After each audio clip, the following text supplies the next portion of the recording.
lorsque toutes les parties appliquées sont rebrodées, voilà, tout est fait, et que tout est bien délimité à l'envers, nous allons pouvoir passer au trapunto. Alors, il y a différentes façons et différents matériaux pour faire le trapunto. Moi, j'ai décidé de prendre mes chutes de molleton.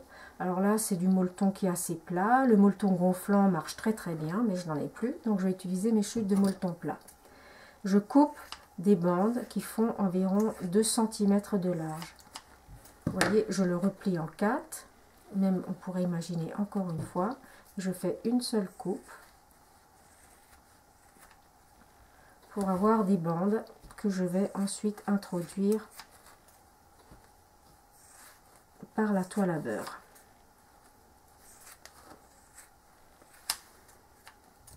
Voilà, j'en coupe plusieurs parce que tout de même ça consomme.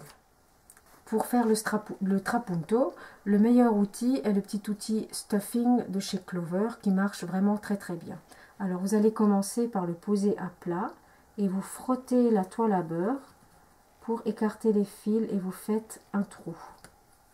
Ensuite, vous attrapez l'extrémité de votre bande de molleton, vous la posez sur le trou et vous poussez.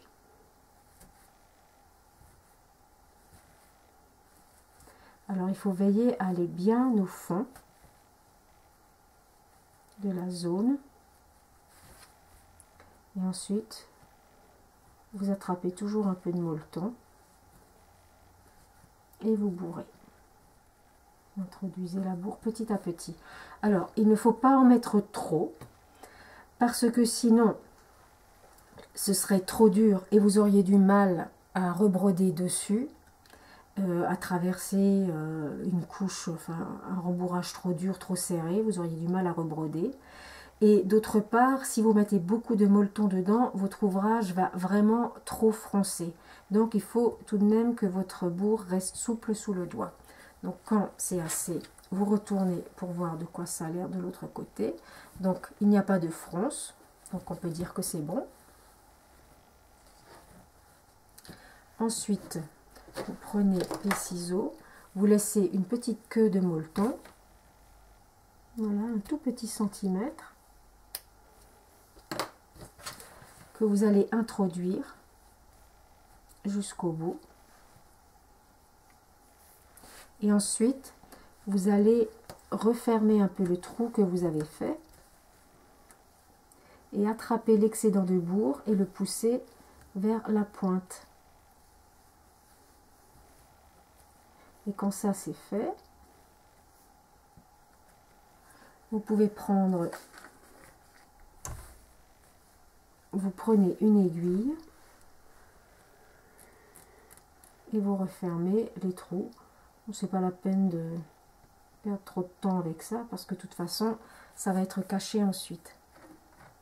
Vous démarrez toujours, c'est mieux pour commencer à introduire la bourre de démarrer dans un coin là plutôt qu'à l'extrémité de la feuille par ici.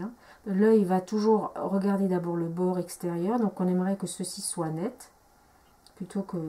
Voilà, donc on commence toujours à faire le trou par ici. Là, là. Pour ces feuilles-là, vous commencez à bourrer ici et là. Pour bourrer le calice, vous faites le petit trou ici. Pour bourrer le bouton floral, vous allez commencer là, vous faites un trou ici, et puis les deux autres parties, vous faites les trous par là. Donc je recommence. Je pose mon outil, la tête bien à plat, et je frotte. Les fibres de la toile à beurre s'écartent. Je fais mon trou, j'introduis l'outil. Comme il est légèrement fuselé, en l'introduisant plus, j'écarte plus les fils de la toile à beurre. Je pose mon molleton au-dessus du trou. Alors il est important d'aller placer immédiatement la bourre au fond de la forme. N'attendez pas d'en avoir mis plein ici pour ensuite essayer d'aller la mettre là, ça devient de plus en plus compliqué. Donc dès le départ, vous allez mettre votre bourre au fond et puis ensuite vous complétez. Alors si on veut bourrer des formes un peu longues, ce que je fais, c'est que je refais un trou ici et j'attrape la bourre et je vais aller la placer au fond. Je bourre alternativement les deux côtés.